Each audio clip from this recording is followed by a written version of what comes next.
Main board IPO பொறுத்தவரை செபியோட rule பார்த்தீங்கன்னா, post issue paid up capital minimum 10 கோடியா இருக்கணும்.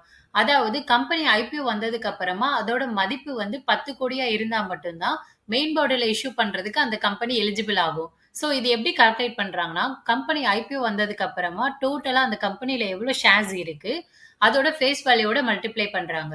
ஏன் இங்க கரண்ட் மார்க்கெட் பிரைஸ வச்சு கால்குலேட் பண்ணலைன்னா, ஃபேஸ் வேல்யூங்கிறது கம்பெனியோட லீகல் வேல்யூவ வந்து ரெப்ரசன்ட் பண்ணுது.